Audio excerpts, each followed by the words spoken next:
दोस्तों नमस्कार।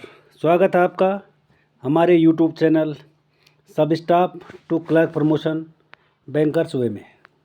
आशा करता हूं कि आप लोग सब स्वस्थ होंगे, मस्त होंगे और ठीक ठाक होंगे और पढ़ाई कर रहे होंगे। और ख़ासकर मैं पंजाब नेशनल बैंक वालों के लिए कल का जो एग्ज़ाम है उनके लिए बहुत सारी शुभकामनाएं और तैयारी कर रहे होंगे। आप सभी लोग जुड़े होंगे और लगातार ही कंटिन्यू पढ़ रहे होंगे। और आज का जो वीडियो है थोड़ा एक आध घंटा डिले हो सकता है और लेकिन वीडियो ज़रूर आएगा। और आज का दिन है पढ़ने के लिए, बाकी कल से लगातार आप कल से तो पंजाब नेशनल बैंक का एग्ज़ाम हो ही जाएगा। तो क्वेश्चन थोड़ा बंद कर दिए जाएंगे। आप कमेंट बॉक्स में बताना सर, अगर आप कंटिन्यू रखना है पंजाब नेशनल बैंक के एग्ज़ाम वो क्वेश्चनों को तो ज़रूर कमेंट बॉक्स में बताएं। बाकी आज का सेशन फिर प्रैक्टिस सेट, लगातार प्रैक्टिस सेटों के साथ जुड़े हुए हैं हम। और कम से कम हमने 1000 से लेके और 1200 तक क्वेश्चन कर लिए होंगे। अगर ऑप्शन में आ जाएगा तो तुक्का तो लग ही जाएगा। तो उम्मीद करता हूँ कि आप अब सही एग्ज़ाम दोगे जो आने वाले एग्ज़ाम हैं। और अपना अपना एग्ज़ाम भी ज़रूर बताइए कि सर हमारा बैंक का इस टाइम एग्ज़ाम है, चाहे आपको कितने साल बाद भी हो। तैयारी करते रहिए। तो शुरू करते हैं आज का सेशन। तो आपकी स्क्रीन पे ये है आज का पहला क्वेश्चन। अगर मैं आपको दिखाना चाहूँ तो ये है एमसीक्यू प्रैक्टिस सेट। और अगर मैं आपको पहले क्वेश्चन की बात करता हूँ तो क्या which of the following are part of SHG bank linkage programme, कि इनमें से कौन सा एसएचजी बैंक का जो लिंकेज कार्यक्रम का हिस्सा है।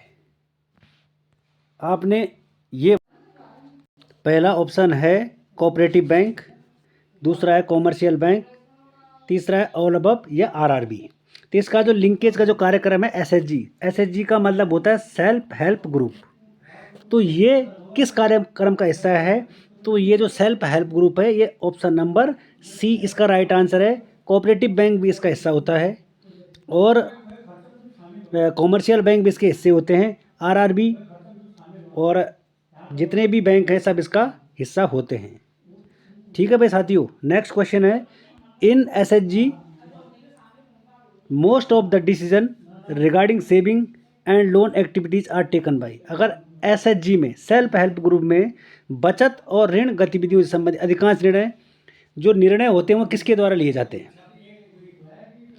पहला ऑप्शन है बैंकों के द्वारा लिए जाते हैं, या ग्रुप मेंबर के द्वारा, या एनी वन किसी एक के द्वारा, या इनमें से सभी। तो एसएचजी में जो डिसीजन होते हैं सेविंग लोन एक्टिविटीज़ में वो किसके द्वारा लिए जाते हैं? तो वो लिए जाते हैं ग्रुप मेंबर के द्वारा। जितनी भी एक्टिविटीज़ हैं वो ग्रुप मेंबर के द्वारा ही डिसीजन लिए जाते हैं। ठीक है भाई दोस्तों, अगला क्वेश्चन है the genesis of SHG in India came from. जो एसएचजी है सेल्फ हेल्प ग्रुप, इसकी उत्पत्ति कहाँ से हुई है? एसएचजी की उत्पत्ति SGSY, NRLM, सेवा या नन। मैं आपको अगर NRLM की फुल फॉर्म बताऊं तो इसका होता है national rural livelihood mission. National rural livelihood mission इसका फुल फॉर्म होती है। तो इसका जो अगर मैं आपको राइट आंसर बताऊं तो इसका राइट आंसर होगा सेवा, SEWA इसका जो राइट आंसर है।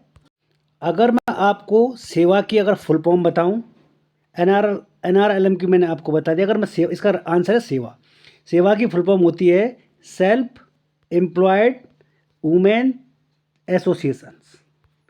तो इसका जो राइट आंसर है जो एसएचजी है सेल्फ हेल्प ग्रुप की जो उत्पत्ति है वो सेवा से हुई है, सेल्फ एम्प्लॉयड वुमेन एसोसिएशन। अगला क्वेश्चन है NRLM रिप्लेस्ड विच स्कीम। NRLM ने किसकी योजना बदली है? किस स्कीम को NRLM ने बदला है? आपके सामने ऑप्शन है सेवा, SSSY, SHGY और अंतिम ऑप्शन है नन, इनमें से कोई नहीं। तो इसका जो राइट आंसर है वो है SHGSY ऑप्शन नंबर थर्ड इसका राइट आंसर हो जाएगा। NRLM ने SGSY को बदला है। और मैं अगर SGSY की फुल फॉर्म बताऊं तो स्वर्ण जयंती ग्राम स्वरोजगार योजना।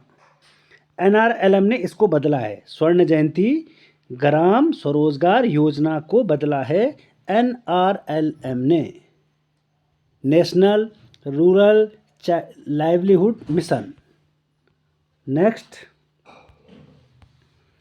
What will be the normal funding pattern in NRLM bye centre and state. जो NRLM है उसका और उसमें जो केंद्र और राज्य का जो फंडिंग पैटर्न है कि केंद्र कितना % देगा, कितना और स्टेट कितना % देगा, ये बताना है आपने। 50-50% स्टेट और आपका कंट्री, 40-60 का रेशियो, 60-40 का रेशियो और 90-10 का रेशियो। तो इसका राइट आंसर है 60:40। यानी जो कंट्री होती है, देश है, वो 60% देता है इसमें फंडिंग, और जो हमारा स्टेट है वो देता है 40% NRLM में, नेशनल रूरल लाइवलीहुड मिशन। ठीक है, ओके। नेक्स्ट क्वेश्चन है, आज मैंने इसको कम्युनिटी बॉक्स में भी ये डाला था क्वेश्चन कि नाबार्ड की स्थापना किस वर्ष हुई थी। 1969 नहीं, उस टाइम तो बैंक बने थे, उनका नेशनलाइज हुआ था। 75 नहीं, 1982 में नाबार्ड की स्थापना हुई थी। और ये एग्ज़ाम में पूछा गया है, और मैं PNB वाले अगर आज इस को देखते हैं, कल एग्ज़ाम है, तो ज़रूर नाबार्ड और इनकी जो स्थापनाएं हैं RBI की, वो ज़रूर देख के जाएं। Next, registration of SHG under. SHG है जो सेल्फ हेल्प ग्रुप, इसका जो रजिस्ट्रेशन है वो किसके अंडर हुआ था, किसके तहत, कौन सा एक्ट था कि उसका इसमें रजिस्ट्रेशन हुआ था। अगर मैं आपको बताऊं, society act, state cooperative act, companies act, या नॉट मैंडेटरी, या कोई भी अनिवार्य नहीं है रजिस्ट्रेशन के लिए SHG के लिए। तो SHG के लिए कोई मैंडेटरी नहीं है। ऑप्शन नंबर 4 इसका जो है राइट आंसर हो जाएगा।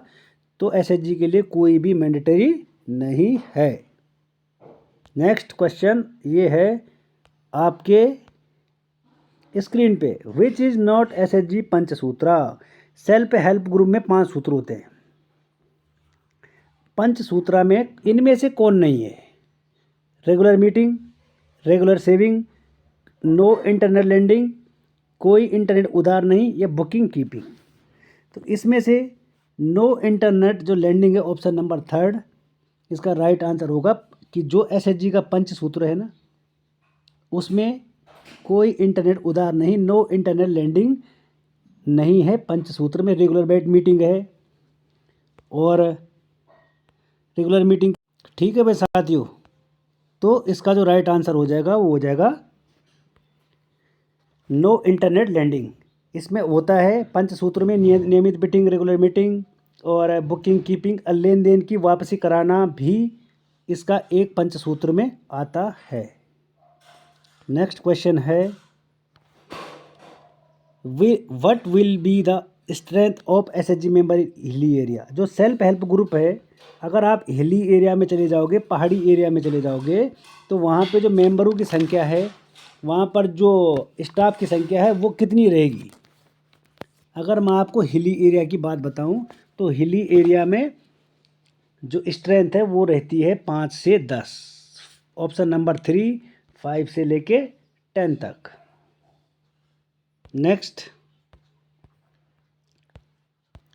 Who fixed saving bank interest rate. Saving जो बचत दर है उसके ब्याज को कौन तय करता है। बचत दर के ब्याज को कौन तय करता है। रिजर्व बैंक ऑफ इंडिया, या सेंट्रल गवर्नमेंट, इंडिविजुअल बैंक्स, या नाबार्ड। तो ये तो आसान है वैसे। इसका जो सही और राइट आंसर हो जाएगा वो हो जाएगा इंडिविजुअल बैंक्स, जो होते हैं बचत दर की ब्याज को तय करते हैं। Next,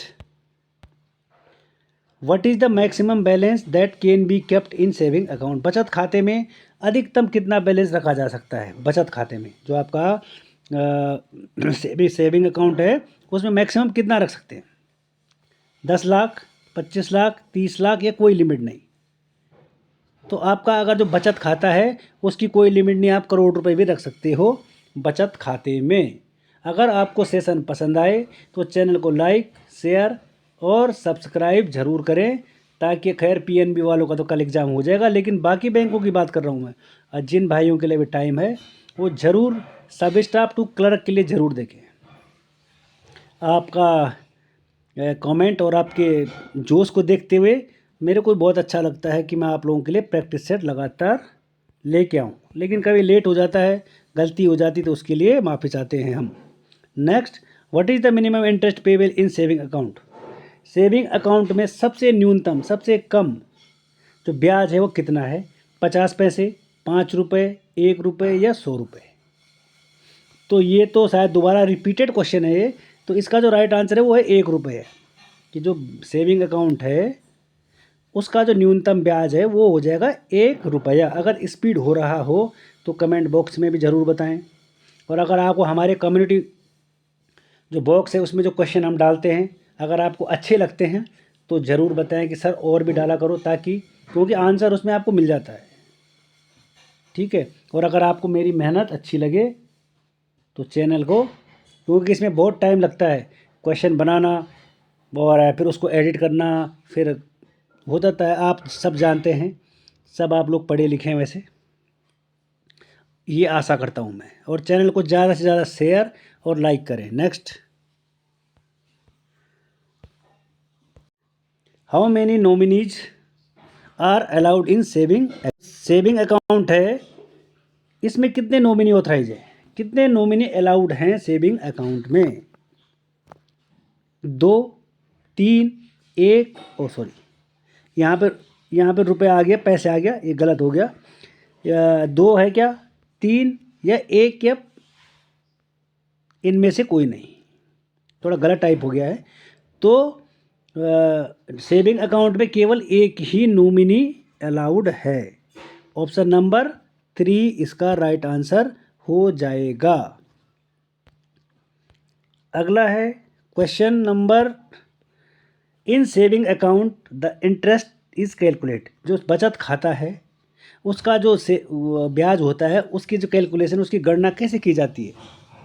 on the minimum balance between 5th and last day of the month, कि महीने के 5 तारीख से लेके और महीने के अंतिम दिन तक ब्याज की गणना होती है। ये है पहला ऑप्शन। दूसरा है मंथ एंड बैलेंस, मंथ के एंड में डेली बैलेंस या हाफ ईयरली बैलेंस, कैसे गणना की जाती है इसकी। तो इसका जो सही, और अगर मैं आपको राइट आंसर बताऊंगा तो आप बोलोगे कि सर ये तो बिल्कुल सही आंसर हो जाएगा, डेली बैलेंस ऑप्शन नंबर 3 इसका राइट आंसर हो जाएगा। Next, who is allowed to open a current account, किसे चालू खाता खोलने की अनुमति है। सबसे इम्पोर्टेंट क्वेश्चन है आज के पूरे सेशन का, सबसे इम्पोर्टेंट क्वेश्चन कि कौन बंदा है इनमें से जो करंट अकाउंट खोल सकता है। माइनर, इलिटरेट पर्सन होता है अशिक्षित व्यक्ति, जो शिक्षा जो अपने साइन नहीं कर सकता। ब्लाइंड पर्सन जो देख नहीं सकता। अल्यूनेटिक पर्सन। तो ये वाला क्वेश्चन आपके लिए होमवर्क है आज का। आप सर्च करें, कहाँ से भी ढूंढें कि कौन इनमें से कौन सा कस्टमर ऐसा है कि जो करंट अकाउंट नहीं खोल सकता। Right. Next, which is the quickest way to send money to an account of another bank, कि क्वेश्चन बोल रहा है कि दूसरे बैंक में सबसे तेज पैसे भेजने का कौन सा तरीका है। पहला है ECS, NEFT, IMPS और RTGS, कि सबसे तेज कौन भेज सकता है। अगर मैं बात करूं ECS की, तो जो ECS की फुल फॉर्म होती है वो होती है इलेक्ट्रॉनिक क्लियरेंस सर्विस। पहला ऑप्शन इलेक्ट्रॉनिक क्लियरेंस सर्विस, दूसरा है NEFT, national electronic fund transfer, तीसरा है IMPS। अगर मैं तीसरे की बात, इमीडिएट पेमेंट सर्विस, और अगर मैं RTGS की बात करूं तो रियल टाइम ग्रॉस सेटलमेंट। तो सबसे तेज़ तरीका है immediate payment service, IMPS। Full form सहित आपको बताया जा रहा है, तो आप कृपया थोड़ा उसका फ़ायदा उठाएं, और साफ साफ हिंदी भाषा में आपको बताया जा रहा है तो उसका ज़रूर लाभ उठाएं, ताकि आपको क्लर्क बनने की सीट से कोई नहीं रोक सकता, कोई वंचित नहीं कर सकता। नेक्स्ट,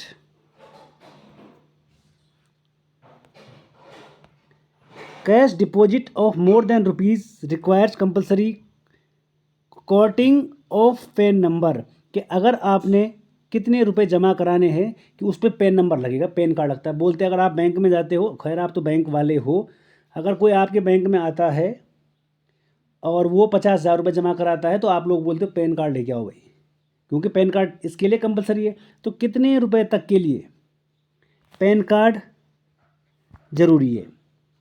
20,000, 25,000, 50,000 या 1,00,000।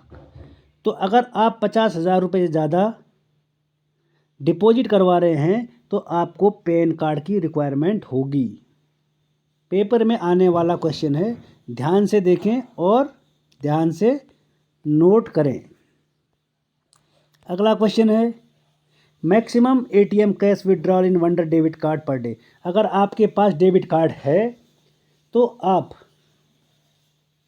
कितने रुपए पर डे विड्रॉल कर सकते हो? एक दिन की बात कर रहा हूँ मैं, पर डे की।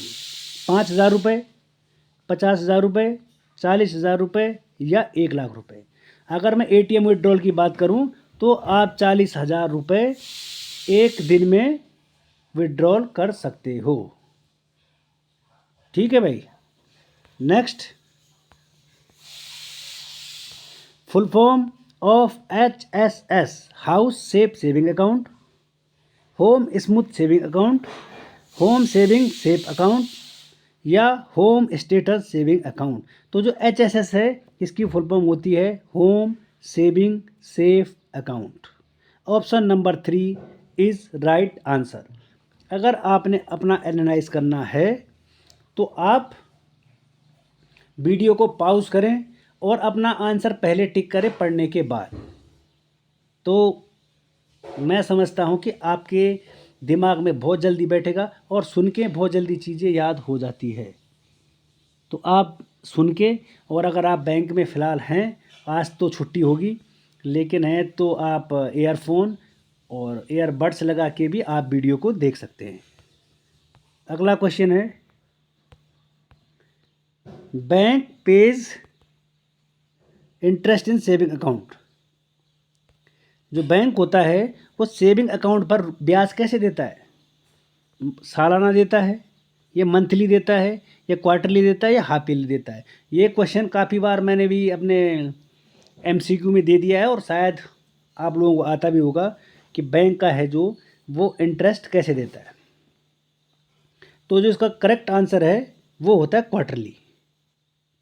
बैंक सेविंग अकाउंट पर जो ब्याज देता है वो देता है क्वार्टरली, यानी त्रैमासिक देता है।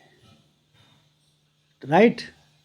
तो यहाँ पर होता है आपका जनरल बैंकिंग, यहाँ पर आपकी समाप्त होती है। और अगर आप किसी भी बैंक से बिलोंग करते हैं, आप जो भी सरकारी बैंक है, ये सब के एग्ज़ाम में आने वाले क्वेश्चन हैं, तो आप इनको ज़रूर देखें। लेकिन इसके बाद जो अभी शुरू होता है प्रोग्राम, वो होगा पंजाब नेशनल बैंक। जिन भाइयों का कल सुबह पेपर है और जो कल पेपर में बैठने वाले हैं, ठंडे दिमाग से पेपर दें, ताकि वहाँ पे किसी भी घबराहट का सामना ना करना पड़े। और ये है आपके स्क्रीन पर सबसे पहला क्वेश्चन, ये रहा, mobile banking user ID would automatically disable if the user has not logged in once in how many days.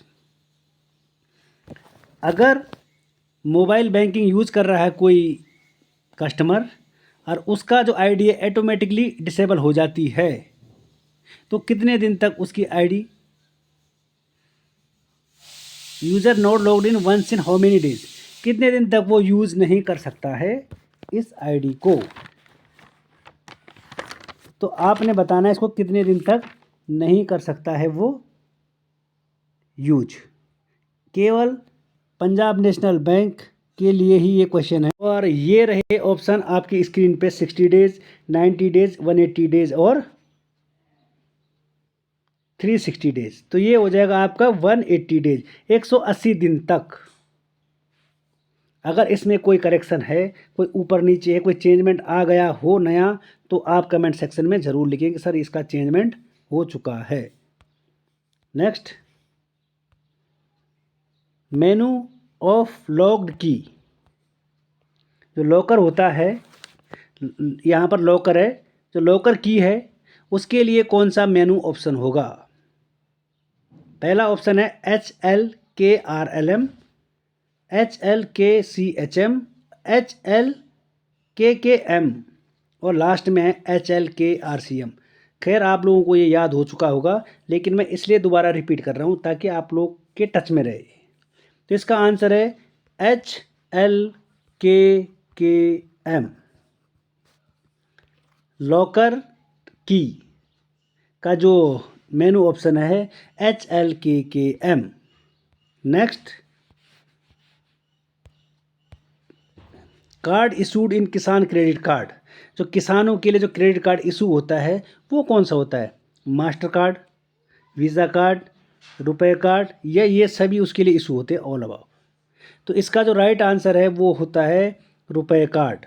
जो भी किसान क्रेडिट कार्ड इशू होता है उसको कहते हैं रुपया कार्ड। ठीक है भाई साथियों, अगला क्वेश्चन है कि मेनू of for assurance of FASTag. Actually यहाँ पे फास्टैग है, फास्टर नहीं है, ये है फास्टैग, FASTAG। फास्टैग के लिए कौन सा मेनू ऑप्शन है पंजाब नेशनल बैंक में। FTAG DRL, FTAG, FTAG ISS या FTAG GISS। तो इसका जो राइट आंसर है वो है FTAGISS, FTAGISS फास्टैग के लिए मेनू ऑप्शन है। अगला क्वेश्चन है to eligible for micro credit card account vintage should be how many months. अगर आपने एक माइक्रो क्रेडिट कार्ड भी आ चुका है क्रेडिट कार्ड से छोटा, तो कितने मंथ में बोला अगर आपने इसके लिए अप्लाई कर दिया तो कब मिल जाएगा आपको बोला ये माइक्रो क्रेडिट कार्ड। 3 महीने में, 6 महीने में, 12 महीने में, 24 महीने में। तो ये आपको 12 महीने में मिल जाएगा 1 साल में। तो क्या पता आजकल जल्दी भी मिल रहा हो, बाय हैंड भी मिल सकता है। तो इसको थोड़ा आप देख लेना, क्योंकि आजकल थोड़ा डिजिटल ज़माना है। लेकिन अगर पेपर में आए तो आपके लिए 12 मंथ ही इसका राइट आंसर होगा। Next, menu for handling 15G और 15H। फॉर्म होता है 15G और 15H। तो आपने मेरे को कमेंट सेक्शन में बताना कि 15G किस लिए होता है और 15H किस लिए होता है। फॉर्म ये किस काम के लिए आते हैं मैं आपको प्रीवियस पहले बता चुका हूँ। तो इसका मेनू ऑप्शन है 15GH, TDS call, tax EXM या TDS कैलकुलेटर, TDS CLCO लिखा है। तो इसका जो मेनू ऑप्शन राइट आंसर है टैक्स EXM, 15G और 15H। लेकिन आपने मेरे को इसका फॉर्म बताना है कि ये फॉर्म किस काम के लिए यूज़ किया जाता है। कमेंट बॉक्स में क्वेश्चन नंबर डाल के ज़रूर लिखें। Next, menu for credit card payment. Credit card payment के लिए आपके पास पंजाब नेशनल बैंक में कौन सा मेनू ऑप्शन होगा। शायद क्रेडिट कार्ड का तो सबको पता होगा, आसान भी है वैसे।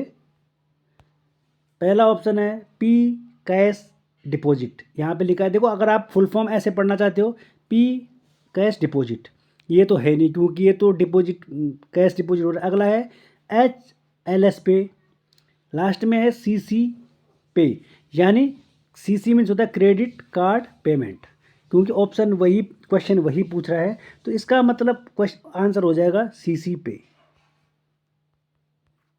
राइट। तो सीसी पे इसका राइट आंसर हो जाएगा। ठीक है भाई। नेक्स्ट अगला क्वेश्चन है आपकी स्क्रीन पर, ये रहा। Banks UPI app Bhim PNB, how many digit numeric login password. एक होता है भीम यूपीआई, लेकिन एक है भीम पीएनबी ऐप। तो इसमें कितने डिजिट का लॉगिन पासवर्ड है? बहुत इंपॉर्टेंट क्वेश्चन है, ज़रूर देख के जाएं। ऑप्शन आएंगे 4, 5, 6 और 8। तो अगर मैं भीम पीएनबी यूपीआई ऐप की बात करूं तो इसमें 6 लॉगिन पासवर्ड न्यूमेरिक है, उसमें नंबर पासवर्ड होंगे और आंसर आएगा 6। अगला क्वेश्चन है, what is the minimum quarterly average balance Punjab National Bank Unnati saving fund account in rural area. अगर ग्रामीण क्षेत्र में उन्नति सेविंग स्कीम के तहत पंजाब नेशनल में क्वार्टरली का जो बैलेंस है वो कितना है? 500 रुपये, 100 रुपये, 150 रुपये, 500 या 50 रुपये। तो इसका जो राइट आंसर है, मैं उन्नति सेविंग फंड की बात कर रहा हूँ। तो अगर आप जो सही सुन रहे हैं तो इसका राइट आंसर हो जाएगा आपका 500 रुपीज़। इसका राइट आंसर हो जाएगा। Next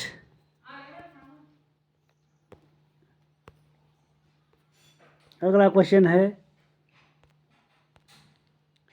customer can submit complaint through email on. ये वाला कैन है सी वाला। अगर जो कस्टमर होता है उसने अगर पंजाब नेशनल बैंक में अपनी कंप्लेंट करनी है कि भाई मेरा ये काम नहीं हो पा रहा है पंजाब नेशनल बैंक से, तो वो कौन सी मेल करेगा? PNB केयर punjabnational@pnb.com, care@pnb.co.in, और इसका आंसर है नन। तो ये वाला क्वेश्चन अगर आपको पता है तो आप राइट आंसर मेरे को, चलो मैं ये बता देता हूँ। इसका आंसर है care@pnb.com। ऑप्शन नंबर 3 इसका राइट आंसर है। चलो आप तो बाकी वाले क्वेश्चन बताना। चलो ये मैंने बता दिया आपको। अगर आपने कोई भी कंप्लेंट करनी है तो आप care@pnb.co.in पर जाके ईमेल कर सकते हैं और आपकी जो कंप्लेन है उसका समाधान किया जाएगा, right. Next, full form of CRSS। कि CRSS की फुल फॉर्म क्या होगी? Customer reporting service, current reporting standard, common reporting standard, या बोथ A and B। तो इसका जो सही आंसर है वो है common reporting standard, CRSS, common reporting standard. Next, menu for inventory apply. Inventory apply के लिए कौन सा मेनू ऑप्शन है? HIMAUM, HIMC और सेक प्रिंट, SECPRENT, और या इन सी सेक। तो इसका राइट आंसर है सेक प्रिंट। थोड़ा मेनू ऑप्शन में देख लेना, लेकिन सही है वैसे मेरे हिसाब से जो वहाँ तक मैंने इनको अप्लाई किया है। लेकिन क्या पता प्रिंटिंग मिस्टेक अगर होगी तो उसके लिए आप ज़रूर बताएं, क्योंकि थोड़ा टाइपिंग में हो जाता है मिस्टेक। वैसे राइट है वो क्वेश्चन। नेक्स्ट, आज का अंतिम और लास्ट क्वेश्चन है menu for financial transaction inquiry. अगर आपने अपनी फाइनेंशियल ट्रांजैक्शन की, आपने अपने जितने भी रुपए आपने निकाले हैं, अगर उसकी इंक्वायरी, ट्रांजैक्शन की इंक्वायरी आपको चाहिए तो कौन सा मेनू ऑप्शन आप यूज़ करेंगे? HAFI, HFTR, HFTI या HSSI? तो आप यूज़ करोगे HFTI। फाइनेंशियली इंक्वायरी के लिए अगर आपने ट्रांजैक्शन कर रखा है, उसकी इंक्वायरी के लिए आपने HFTI करना है, अगेन एक बार फिर पंजाब नेशनल बैंक के जितने भी सब स्टाफ टू क्लर्क बनने वाले हैं उनको कल के लिए बहुत बहुत बधाइयाँ। और जब आप एग्ज़ाम दे के आएँ तो ज़रूर कमेंट सेक्शन में क्वेश्चन एक बार थोड़ा भेजें, ताकि आगे अगर आप क्लर्क बन जाते हैं तो और भाइयों का भी भला हो सके और वो भी आपकी राह पे चल के क्लर्क बन सकें। लेकिन अगर आपने मेहनत की है तो आपको मंजिल पाने से कोई नहीं रोक सकता है, ये मैं उम्मीद करता हूँ। और लगातार अगर आपका टाइम नहीं हुआ है किसी पीएनबी वाले का, तो आप लगातार सेशन को देखते रहिए कंटिन्यू, चाहे आप किसी भी स्टेट किसी भी बैंक से। इसीलिए कॉमन वीडियो बनाई जाती है ताकि हर एक सब स्टाफ का भला हो सके और एक अच्छी सैलरी और एक अच्छी पोस्ट तक पहुंच सके, ताकि उसको गाड़ी बंगला और हर चीज़ प्रोवाइड हो सके। तो मिलते हैं फिर एक और नई वीडियो के साथ, तब तक हमें दे अलविदा। आज लेट हो गया हूँ, इसके लिए मैं माफ़ी चाहता हूँ, क्योंकि मैं आप लोगों से जुड़ा हूँ और एक सब स्टाफ को मैं चाहता हूँ कि उनका प्रमोट बहुत जल्दी हो, क्योंकि उन्होंने बहुत मेहनत करी होती है। तो फिर मिलते हैं एक और नई वीडियो के साथ, तब तक के लिए थैंक यू, धन्यवाद।